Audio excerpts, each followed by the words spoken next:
자, 우리 62페이지입니다. 우리 그전 시간까지 고대하고 고려시대 이야기 했었죠. 우리 고대에서 있었던 특징은 우리 고려의 독자적 천하관 이야기 했었죠. 그죠? 그리고 동아시아 국제질서는 조공과 책봉, 그게 중요 포인트라고 이야기했습니다.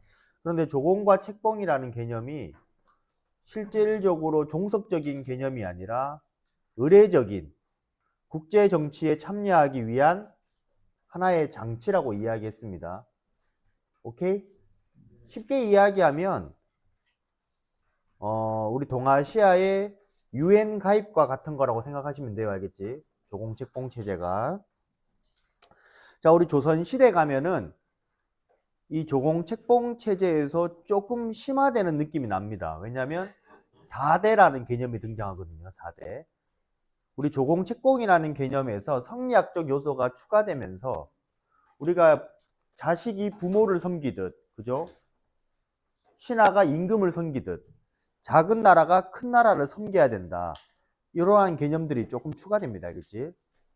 그런데 조선 초기에는 그것 또한 실리적으로 움직이려고 했었는데 조선이 시간이 지나면서 붕당 정치가 심화되면서 이게 성리학이 좀 유연하게 적용되지 못하는 부분들이 생깁니다. 그렇게 되면서 조금 맹목적인 차원에서 4대로 변하기도 합니다.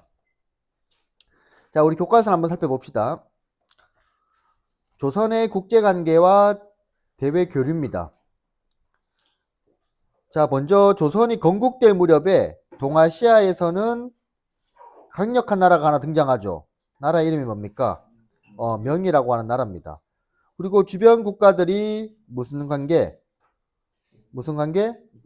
조공 책봉 관계를 맺는 국제 질서가 형성이 됩니다. 이러한 국제 질서 속에 우리 조선은요, 어떤 원칙에 따라서 4대 교린이라는 원칙을 바탕으로 주변 국가와 교류합니다. 그래서 여기 보시면 어떻게 큰 나라를 어떻게 하고 큰 나라를 섬기고 이웃 나라와 대등하게 교류하는 외교 정책을 4대 교린이라고 이야기를 합니다. 오케이? 그래서 여기 보시면 여기에서 어느 나라는 섬깁니까? 명이라는 나라한테는 뭘 하고요? 4대를 하고요. 주변에 여진이라든지 일본이라든지 류큐나 시암, 자와 이런 나라들한테는 교린을 하는 정책을 보입니다. 알겠지? 됐습니까? 그래서 여기 읽어보시면 자, 우리 태종 이방원 실록에 실린 내용인데 자, 임금은 만일 우리나라가 조금이라도 무슨 예를 잃으면 4대의 예를 잃으면 황제는 반드시 어떻게 한대? 군사를 일으켜서 그 죄를 물을 거래요. 그지? 나는 한편으로는 뭘 하면서 명을 섬기면서도 다른 한편으로는 어떻게 한대요? 성을 튼튼히 하고 군량을 저축하는 것을 급선무로 여긴다. 이건 태종 이방원이 실제로 했던 이야기인데 어떤 느낌이 납니까? 여러분들이 느끼기에 섬기긴 섬기겠다. 섬기는 이유는 만약에 섬기지 않는다고 해버리면 공격해 올 수도 있잖아. 근데 우리나라가 나중에 어떠한 상황에 섬기지 못할 일도 생길 건데 그럴 때 쳐들어올 수 있으니 어떤 대비도 해야겠다. 국방력 강화도 해야겠다라는 의미가 되겠죠. 그죠? 그래서 맹목적인 4대와는 거리가 좀 있어 보이죠.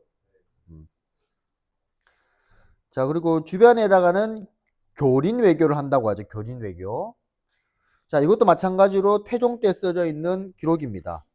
자, 경성 경원지방 어디라고요? 경성 경원지방 지도에서 찾았습니까? 여기 경성과 경원지방이죠. 요 지역에다가 뭐를 설치한대? 무역소를 설치한다는 겁니다. 우리 무역소가 뭔 것 같아요? 거래하는 시장 같은 개념이죠. 마켓 개념. 그죠? 이 마켓 개념을 설치한 이유가 뭐래요? 뭐 때문에 설치를 한대?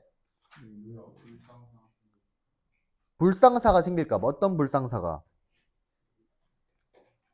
읽어봐. 왜 문맥 이해가 안 돼? 뭐 네 줄밖에 안 되잖아.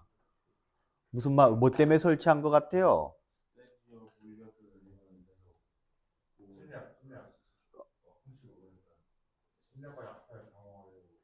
뭐 그렇죠, 맞지? 어떤 느낌이 좀 강경한 정책 같아요? 좀 온순한 정책 같아요? 얘들이 여진족들이 출입하는 거를 막을 수는 있다. 그지? 근데 막으면 또 어떻게 한대? 때를 지어서 몰려들 우려가 있다. 그럼 일이 커지잖아. 그죠? 맞죠? 일절 끊고 금하면은 이 불상사가 생길 수도 있다. 그래서 차라리 뭐를 좀 해주는 게 낫겠다.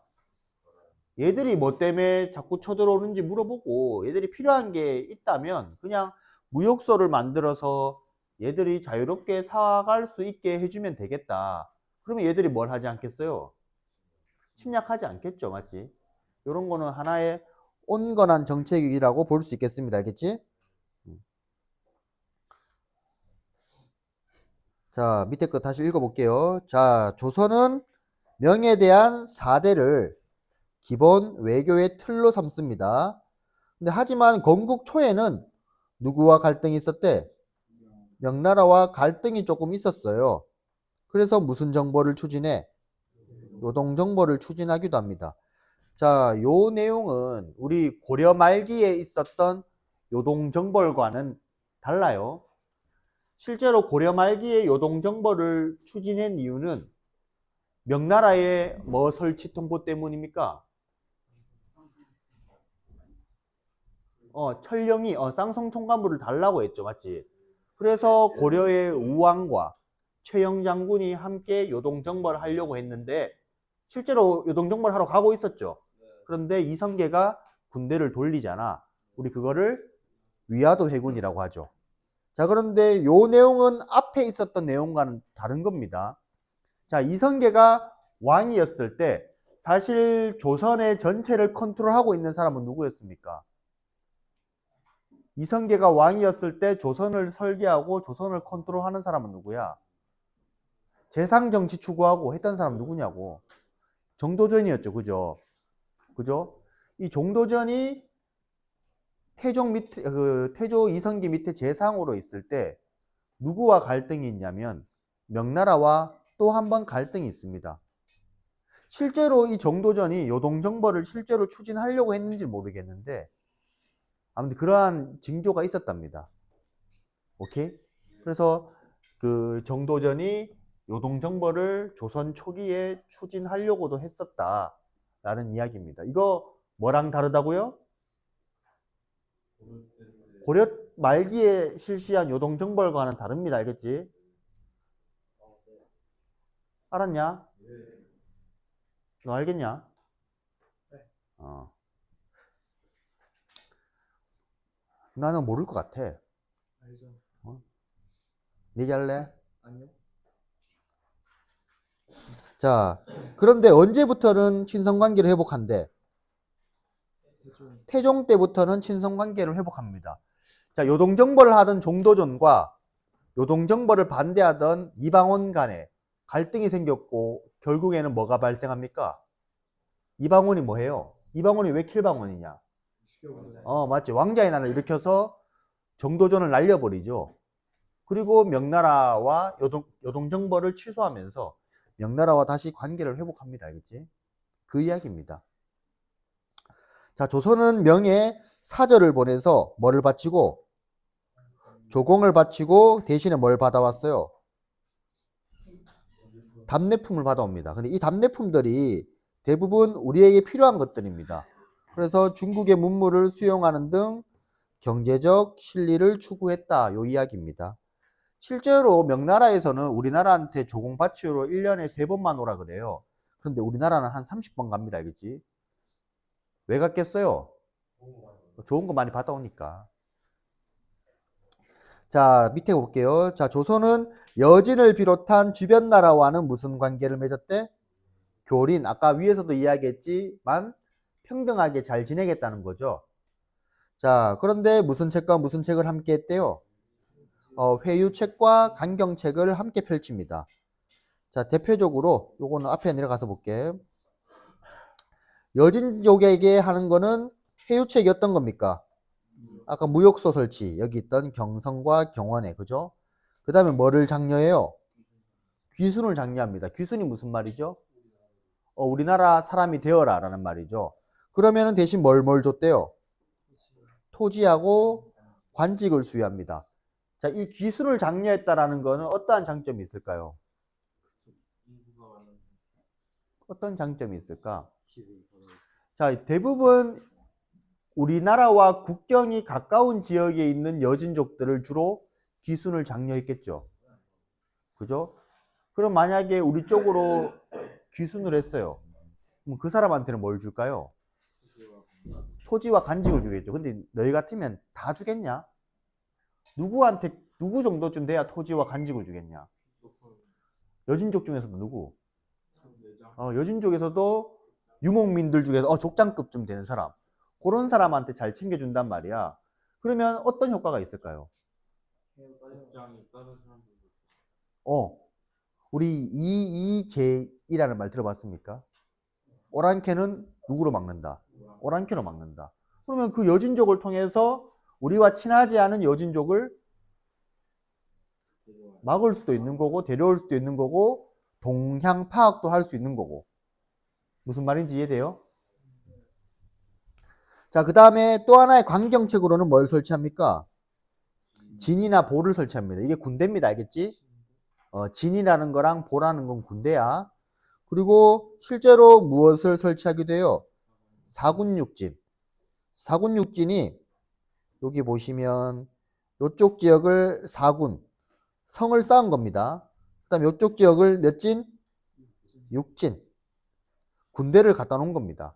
실제로 사군 육진이 완성되면서 뭐가 딱 됩니까? 오늘날 국경선과 비슷하죠, 맞지?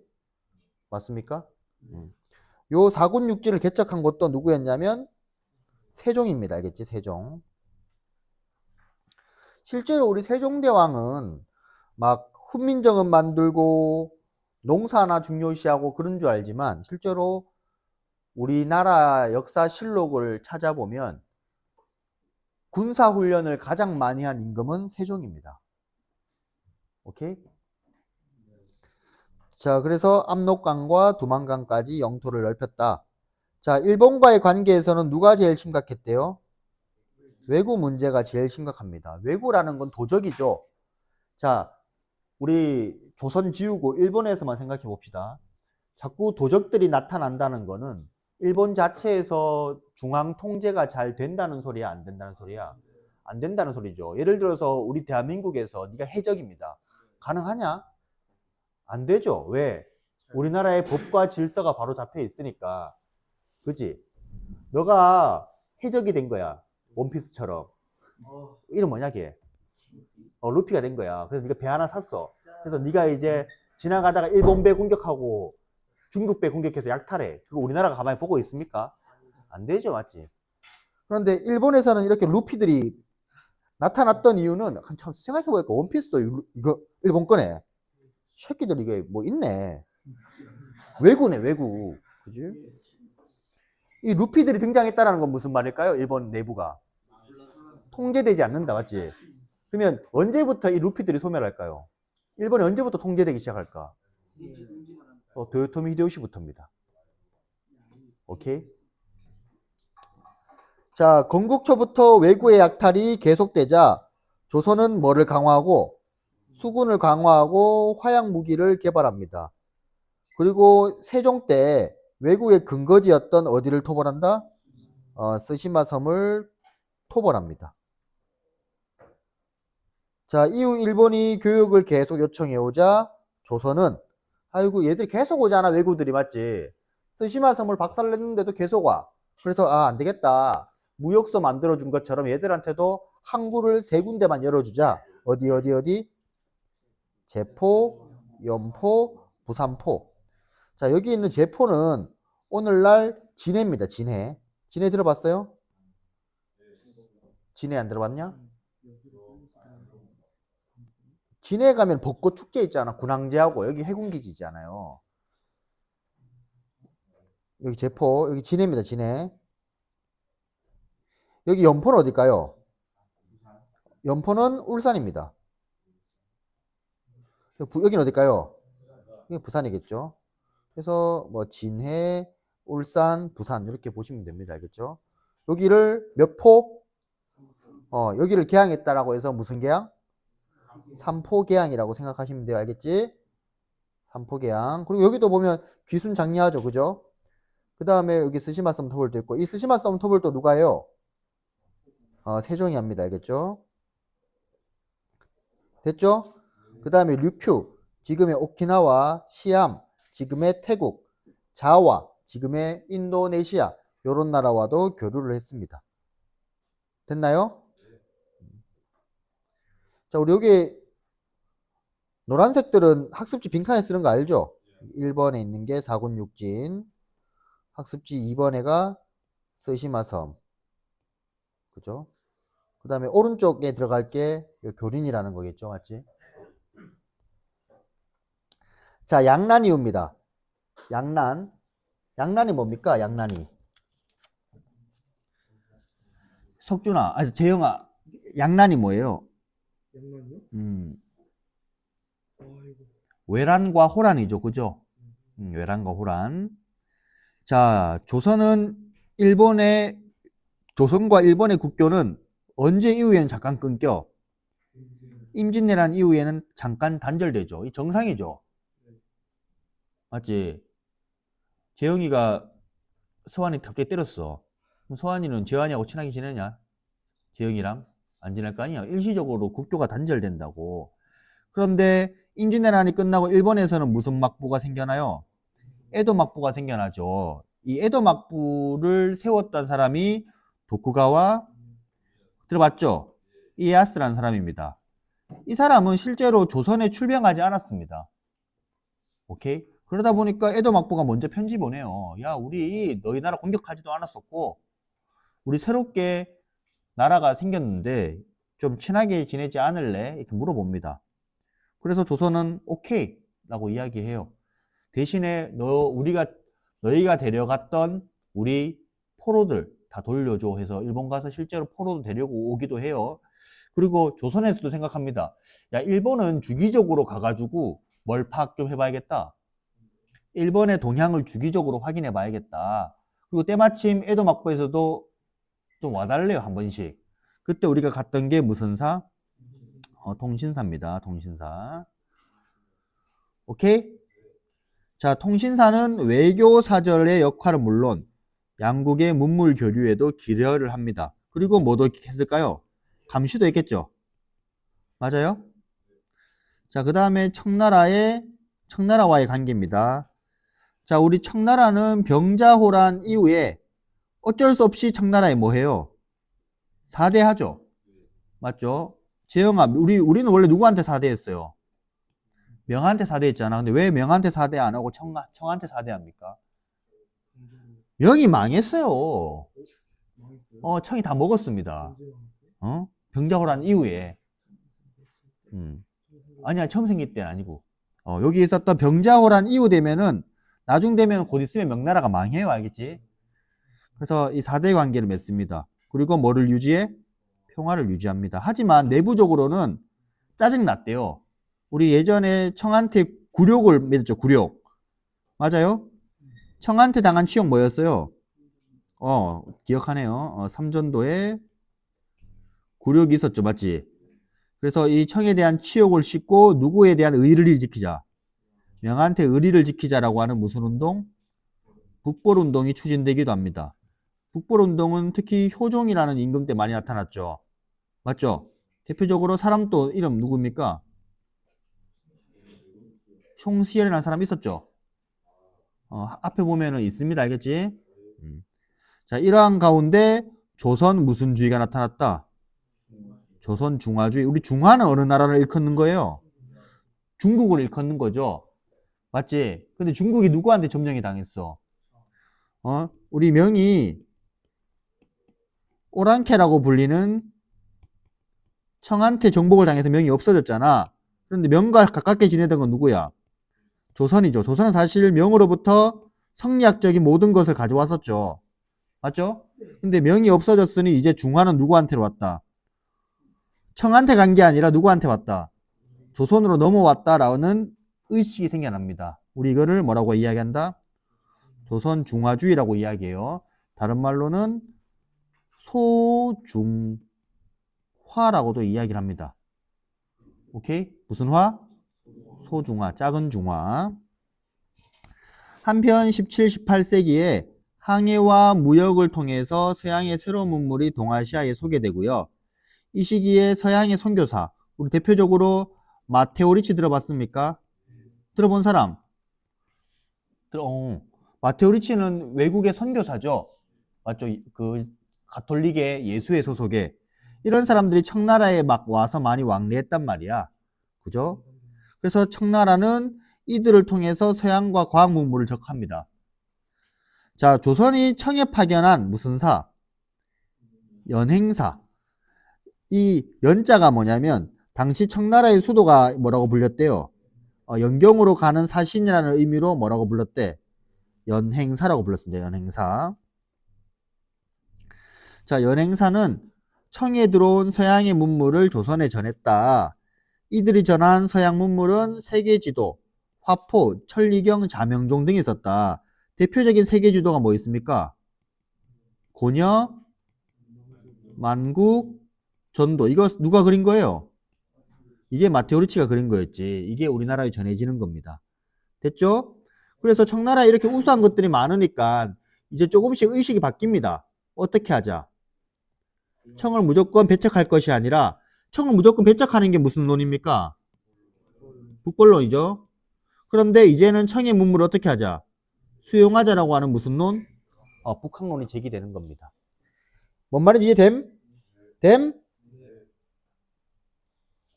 자, 여기 보시면 조선 중화주의죠. 자, 명예 왕통이 끊겼는데도 우리는 뭐가 있대요? 대보당과 망동료가 있대요. 이거는 뭐냐면 임진왜란을 도와줬던 임금이 있습니다. 우리 만력제라고 하는 그 사람을 제사 지내는 사당과 명나라가 망했을 때 마지막 임금이 숭정제입니다. 그 숭정제는 마지막에 자기가 자금성 뒤에서 목매가지고 자살하거든. 이제 명나라의 왕조가 끊겼죠. 이 사람을 제사 지내주는 겁니다. 맞잖아. 그럼 누가 지금 명나라 황제를 제사 지내는 사람이 있어 없어? 청이 생겼는데 없잖아. 그걸 이제 누가 해줘야겠다? 조선이 해줘야겠다라고 한 겁니다. 너무 눈물 나지? 눈물 나지 않나? 망한 나라 제사도 다 지내주고. 자, 먼 시골의 평민들이라고 해도 벌써 망해버린 명을 끝내 존중하여 연호를 기록할 때도 반드시 오라고. 숭정이 누구라고요? 명의 마지막 황제라고 했잖아. 숭정 기원후 몇 해. 이런 말을 써서 이러한 충성이 간절함을 보지 못했다. 이거 약간 까는 것 같아요? 아니면 칭찬하는 것 같아요? 칭찬 같아? 좀 까는 느낌 안 나냐? 자, 그 다음에 두 번째는 우리나라는 본디 예의의 나라로 소문나서 천하가 뭐라고 이야기했대? 소중화라고 이야기했대. 그래서 사대하기를 정성스럽고 부지런을 하였습니다. 우리 약간 요 초기에 있었던 요거랑 느낌이 좀 다르죠? 맞지? 요거는 약간 좀 실리적이라면 요거는 약간 좀 무슨 맹목적인 모습이 보이지 않습니까? 그래서 양난 이후에 이 4대관 가치가 좀 맹목적으로 변한다는 겁니다. 이거는 서인의 정치적인 가치관과 일목상통하기도 합니다. 알겠지? 그 다음에 요거 마테오 리치가 가져온 거죠. 고려 만국 전도입니다. 그 다음에 이 홍대용의 세계관이라고 적혀 있지. 홍대용은 이 고려 만국 정도의 영향을 좀 받은 것 같아요. 그래서 홍대용이 썼던 이 의산문답이라는 책에 보면은 옛날에는 우리 동아시아에서 중심은 어딥니까? 중국이라고 생각했는데 우리 이 지도를 보니까 중심이 어디 있어요? 중심이 여기냐? 여기냐? 여기냐? 여기냐? 여기냐? 이게 다 다르다는 겁니다. 그죠? 그래서 뭐라고 이야기하냐면 이거는 어느 나라도 중심이 없고 어느 나라도 변두리가 없다. 그죠? 그러한 이야기를 하고 있는 겁니다. 그러면 약간 중화주의에서 조금 벗어나려는 모습이 보입니까? 약간 요런 느낌 보면 돼. 요거는 초기에 약간 실리적인 느낌. 요거는 약간 맹목적인 느낌으로 갔다가 다시 거기에서 어떻게 벗어나려고 하는 모습이라고 보시면 되겠습니다. 됐죠?